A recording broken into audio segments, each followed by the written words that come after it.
Non. 3 lettres, un mot, aucune ambiguïté. Non. Il n'y a pas de sens caché, pas de sous-texte, pas d'interprétation possible. Non, ça ne veut pas dire oui, ça ne veut pas dire peut-être, ça ne sous-entend pas plus tard ou demain. Non, c'est un refus, une façon de décliner, une opposition. Ça peut être poli, violent ou instinctif, mais c'est ferme et définitif. Ça ne veut pas dire « insiste un peu et je changerai d'avis ». Ça ne signifie pas « vas-y sans demander la permission », parce que tu ne l'auras pas. Ça veut dire non. Et ce qui est extraordinaire, c'est qu'il faut des livres entiers pour expliquer que quand une femme ou un homme dit non, elle ou il ne veut rien dire d'autre. Mais puisque c'est encore et toujours nécessaire, certains et surtout certaines ont écrit des livres et ils viennent en parler dans la grande librairie. Même si vous savez ce que veut dire non, ça vaut la peine de les écouter.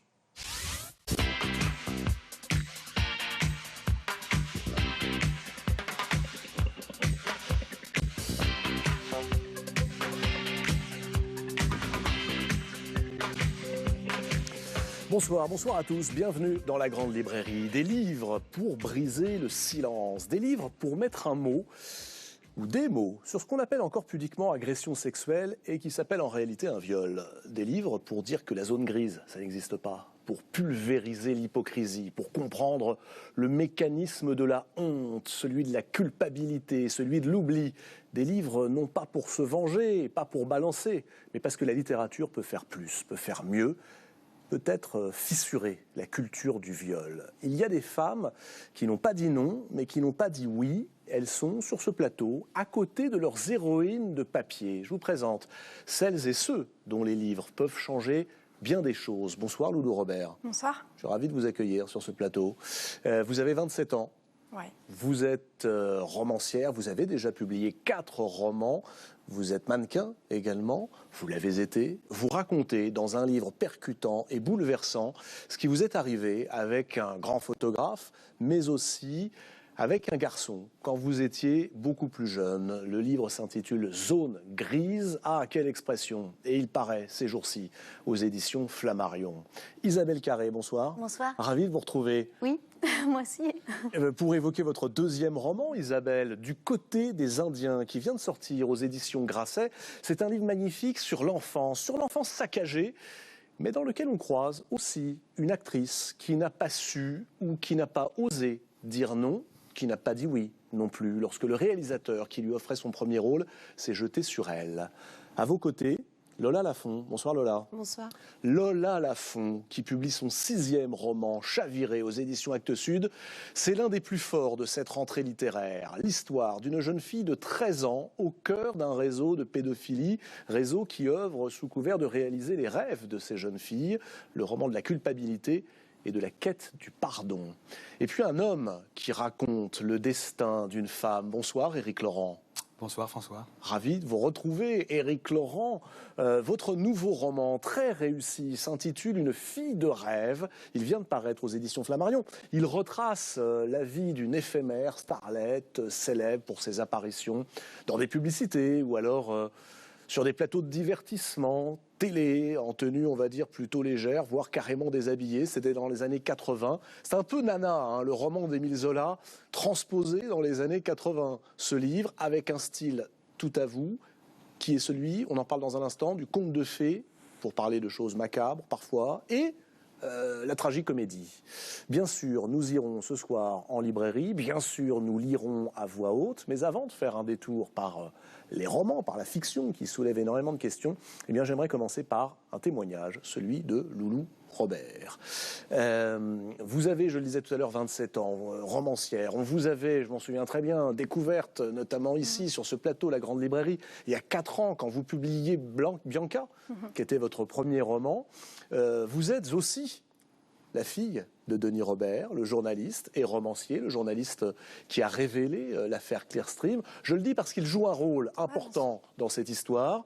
Allez, on va essayer d'expliquer très simplement les choses, si vous voulez bien, Loulou Robert. Peut-être en prenant l'histoire, hein, si vous voulez bien. Nous sommes en novembre 2017, c'est-à-dire il y a presque 3 ans, et à la télévision passe un téléfilm intitulé « La Consolation », tiré du livre de Flavie Flament. Que se passe-t-il, Loulou Robert, lorsque vous regardez ce film à la télé? Ce qui se passe là, c'est que je tombe sur une scène où l'acteur David Hamilton, qui joue le rôle de David Hamilton, relève la jupe, la robe de Fleilly Flamand enfant. Et là, il y a tout mon corps qui se bloque. En fait, j'ai très mal au ventre, je vais vomir, j'ai des spasmes, je pleure, j'ai très froid. J'ai besoin de ma maman, et tout est confus. Et c'est comme si là, mon corps se reliait à ma tête, en fait. Et là, c'est même pas si je comprends, c'est le bon mot, c'est je ressens ce qui m'est arrivé quand j'avais 18 ans, avec ce photographe, pendant ce week-end-là, où il a abusé de moi pendant tout un week-end. Mais pendant toutes ces années, je m'étais raconté une autre histoire. Qu'est-ce que vous étiez raconté comme histoire? Elle disait quoi, cette histoire que je disais, j'avais une histoire. Ouais. C'est tout. Vous aviez une relation? C'était même pas le mot que j'employais, c'était j'ai une histoire. C'était tout, et j'en parlais pas, il y avait un malaise, mais j'avais une histoire, et ce que j'ai raconté à ma famille, à tout le monde, et à moi-même en premier. Et là, ce soir-là, en fait, c'est comme si l'histoire ou la non-histoire que je m'étais racontée ou pas racontée, c'était pas ça, quoi. C'était pas ça du tout. Et ce soir-là, mon père est rentré tard, il dormait chez moi. Et c'est à lui, en fait, que j'ai raconté ce qui est arrivé. Comme un peu un robot, et j'ai répété les mots, je voulais pas, puis j'étais honteuse, je culpabilisais. Vous culpabilisiez? Ouais, énormément, culpabilisée d'avoir rien dit, surtout d'avoir menti, en fait. Parce que j'avais l'impression d'avoir menti, vu que j'avais dit que j'avais une histoire. Et qu'en fait, non, c'est pas ça, quoi. Et c'est très compliqué, en fait. C'est pour ça que résumer cette zone grise, d'ailleurs, c'est pas la zone grise, moi c'est pas du tout, je la définis pas, et c'est justement un terme qui est hyper dangereux parce que pour moi c'est pas gris, en fait. Oui, c'est-à-dire qu'on va y venir. Hein. Le titre est aussi une provocation, mais une provocation à penser, c'est-à-dire à se dire attention, qu'est-ce que vous dites, qu'est-ce que nous disons quand nous employons cette expression qui est devenue très à la mode, zone grise. Vous la détruisez. On va y venir dans un instant. Je voudrais juste dire une chose. C'est un livre de témoignages, mais c'est aussi un livre de littérature. En tout cas, je l'ai lu comme ça, et relu comme ça, juste avant de préparer cette émission, une deuxième fois, en disant, ce qui est fou, c'est que, vous avez raison, ça ne passe pas par la tête, ça ne passe pas par une réflexion, ça ne passe pas par l'intellect, c'est le corps. Ce corps qui parle, ce corps qui révèle. Il est capable de faire sauter les verrous de la censure que l'esprit pose à une jeune femme de 27 ans? Bah oui, en fait, ce qui est très compliqué, c'est que quand ça se passe, ce genre de choses, il y a en tout cas dans mon cas, et je pense dans le cas de pas mal de femmes, de filles, c'est qu'il y a séparation, en fait, entre la tête et le corps. Et le corps, en fait, là, à ce moment-là, c'est relié à ma tête, et c'est là que ça a tout fait péter, en tout cas, ou en tout cas tout s'est relié, et ça a été le gros bordel à ce moment-là. Et après ça, forcément, on passe par différentes étapes jusqu'à en arriver à ce livre-là et à vraiment réussir à mettre des mots dessus, parce qu'au début, c'est pas des mots clairs, on répète je voulais pas, on pleure, on a peur, on s'en veut, on est en colère, mais enfin, on passe par plein de trucs, on a mal au ventre, on sait pas pourquoi, et c'est toutes ces années aussi de silence derrière, où le corps était aussi silencieux. Mais j'avais des problèmes. Voilà, mais on ne s'explique pas ça comme ça. On se dit non, c'est autre chose. C'est toujours autre chose. Et en fait, non, c'est ça. 3 ans. Hein. On est en novembre 2017. Il faut presque 3 ans pour que le livre arrive, pour que la littérature prenne la place du silence. Est-ce que vous qui, Lola Lafont, avez écrit un livre sur la danse, Isabelle Carré, vous qui êtes comédienne, est-ce que vous rejoignez Loulou Robert quand elle parle de cette dissociation entre le corps et la tête? Isabelle? Ah oui, absolument. Et le corps sait avant la tête, en fait. Le corps parle avant la tête. Et c'est vrai que l'écriture de Loulou Robert est formidable parce qu'elle est très urgente.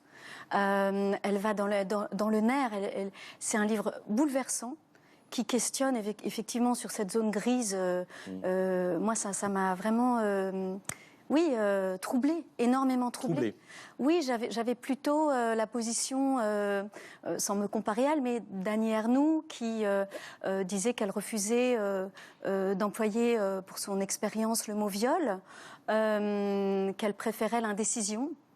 Même si ce qu'elle décrit dans les pages de Mémoire de fille en est bien un, Elle dit qu'en 1958, ce mot-là n'était pas possible et c'est un anachronisme. Elle l'a redit, hein, d'ailleurs, notamment sur ce plateau il y a 2-3 ans. Elle refuse de mettre le mot viol. Voilà. C'est autre chose.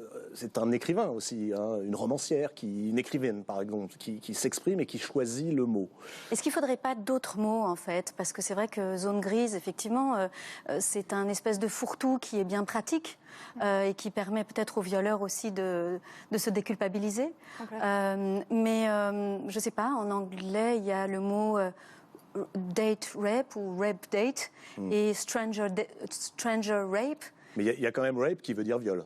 Ouais. Oui, il faudrait, mais en tout cas, c'est sûr qu'entre viol, qui est un mot qui, je dirais, a une seule couleur, la couleur rouge, et la zone grise, qui est un grand fourre-tout, c'est d'ailleurs formidable qu'on puisse parler de ça dans cette émission, parce que ce sujet du consentement, puisque c'est ça le sujet, finalement, cette démocratisation de la façon dont on s'empare de ce sujet, elle date de quand?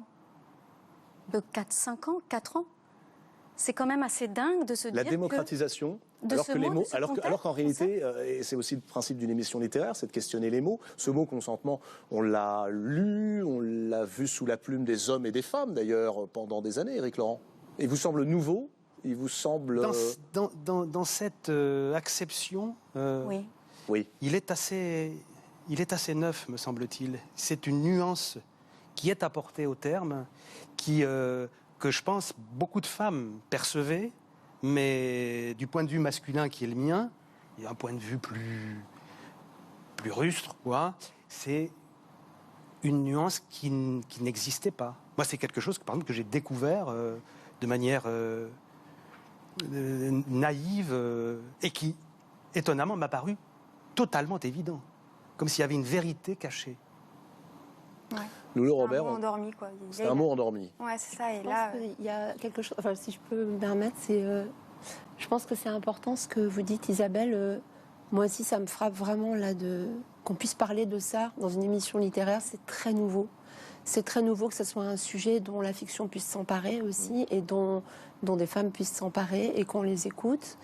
Et finalement, un roman, c'est spécifiquement autour des zones d'ombre des personnages. Donc, je pense que c'est éminemment aussi fait pour la fiction. Et quand on dit consentement, ça ne dit pas désir. Et ça, c'est important. Parce que le consentement, ça devrait être le minimum, mais ça ne parle pas de désir. Moi, j'ai le souvenir de votre premier roman, qui était sorti en 2003. Ouais. Je l'ai là. Une fièvre impossible à négocier. Ouais. Il racontait... Alors, elle s'appelait pas Lola, hein, l'héroïne. Mais il racontait un viol. Il racontait un viol, et c'était... après un viol. Ça venait après un viol, et c'était une jeune fille qui... trouver un refuge dans les squats, dans les milieux autonomes, chez les Black Blocs. Et finalement, il y avait un lien entre la reconstruction et la politique et l'action. Et c'est vrai qu'en 2003, quand on en a parlé, ce qui est ressorti, c'est le côté politique, pas le côté viol. Y compris le côté autobiographique. C'est vrai. Parce que ça racontait votre histoire.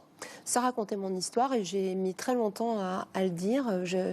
Parce que j'aime la fiction et que finalement ça me semblait compliqué.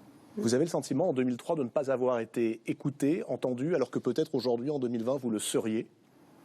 Oui, mais je m'en réjouis. Enfin, je ne me réjouis pas du tout qu'on n'ait rien entendu en 2003, mais vraiment, ce qui se passe est une révolution politique. En fait, c'est quelque chose qu'on ne peut pas juste ranger sous le nom d'un mouvement de société. Quand quelque chose arrive dans tous les pays du monde, dans toutes les classes sociales, c'est ça qui est important aussi. Dans tous les milieux, c'est politique et je trouve que c'est un espoir énorme pour les petites filles aussi. Moi, je souffle, vraiment. Alors, c'est politique, mais la politique, ça passe aussi par les livres et la littérature. Je crois qu'il faut parler de ce livre, Le consentement, de Vanessa Springora, sorti début janvier 2020. Et puis, il faudra aussi parler de ce livre, Zone grise, de Loulou Robert, parce que j'ai le sentiment qu'il apporte aussi une autre pierre très différente à l'édifice, la destruction de cette fameuse zone grise. Pourquoi écrivez-vous que la zone grise, ça n'existe pas, que ce livre de témoignages, vous l'écrivez pour détruire cela? Parce que moi, comment j'ai découvert le terme zone grise, en fait, c'est un journaliste qui m'avait interviewé pour Stupéfiant, justement, sur le sujet. Et il m'avait posé cette question, est-ce que vous pensez que vous êtes trouvé dans la zone grise du consentement? Et je l'ai regardé et je ne savais pas, en fait, ce que c'était la zone grise. Il m'expliquait, c'est quand on ne dit pas oui, c'est quand on ne dit pas non, c'est quand les signaux sont brouillés. Et là, je me suis dit, ah ouais, c'est ça, en fait, c'est ce qui m'est arrivé. Et en fait, à un moment, j'ai dit non, en fait, c'est pas du tout ce qui m'est arrivé. C'est hyper dangereux, en fait, parce que ça veut dire que les signaux sont brouillés. Qu'est-ce que ça veut dire? Ça veut dire que pour lui aussi, ils sont brouillés. Lui, il savait pas que je voulais... Enfin, non, c'est faux. La zone grise, c'est un terme dangereux parce que c'est comme disait Isabelle tout à l'heure, ça dédouane et ça excuse le prédateur.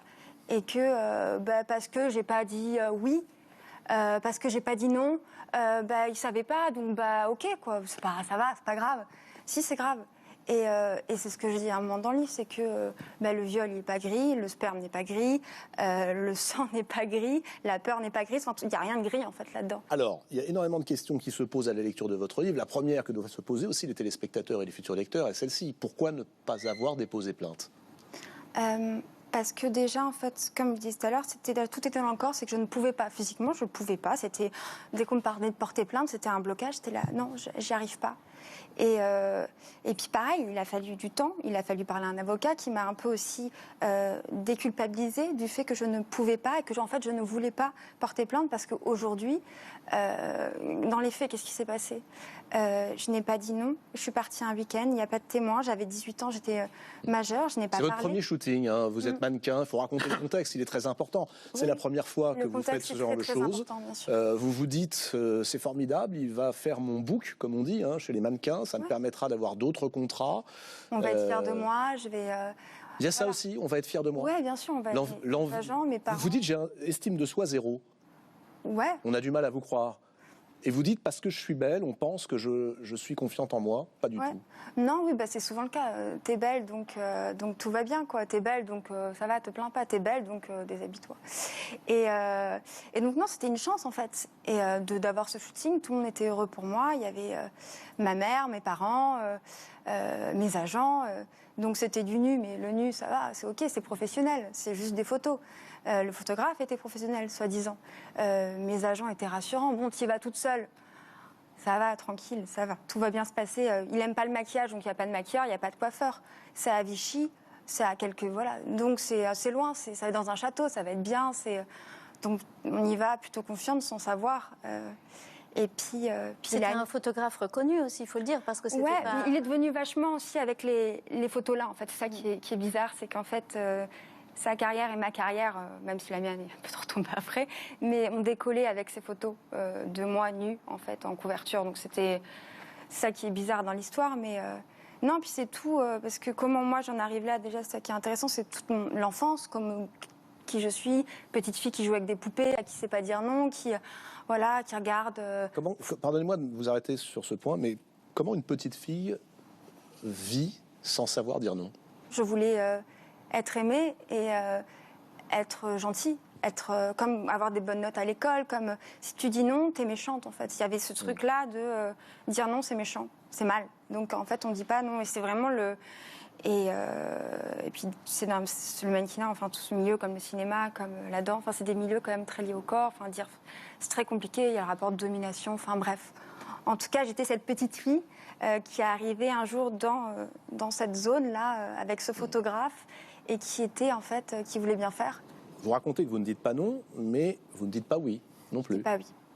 Non. Qu'est-ce que vous dites? Qu'est-ce qui se passe? De quoi vous souvenez-vous? Qu'est-ce que votre corps aujourd'hui vous renvoie et votre esprit et vos souvenirs? Je dis, je crois, je vais dire aussi on dit, parce que je ne suis pas toute seule, mais rien en fait, on dit rien. Moi je parle pas, je bloque. Et c'est comme la voix dont tu parlais tout à l'heure, la voix extérieure, enfin je suis plus dans mon corps en fait. Mon corps, je sais même pas ce que je ressens. Je sais que j'ai peur, je crois que j'ai peur, je sais même pas si j'ai peur en fait. Je suis plus là. Et pendant ce temps-là, on fait ce qu'on veut de mon corps et c'est, je sais même pas s'il y a une porte de sortie, je la vois pas, je sais rien en fait. La page blanche. Dans ce livre, Loulou Robert, Zone Grise, ce photographe, vous l'appelez D, par son initiale. Il est facile de le reconnaître parce que il est spécialisé dans le nu artistique. Vous avez par ailleurs, dans la presse écrite, donné son nom. Est-ce que vous voulez donner son nom? Non. J'ai pas envie là de le nommer. C'est parce Très qu'en bien. fait. C'est une vraie question, ça Ouais, aussi. non, Et une question littéraire. Faut-il donner les noms? Faut-il, comme vous le faites, mettre une initiale? Je l'ai fait un dans pseudo une interview. Je l'ai fait dans une interview. Voilà.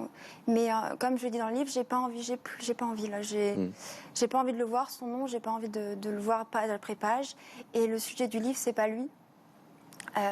Le sujet du livre, c'est comment on en arrive là et comment on fait après et comment en fait ça se relie à plein d'autres choses, à d'autres femmes, d'autres hommes et à un passé. C'est ce que j'explique, c'est que grâce à ce livre et à cette histoire, j'ai compris ce qui m'est arrivé quand j'étais bien plus jeune et tout ça c'est pas normal et qu'on reproduit pour. C'est ça le sujet du livre.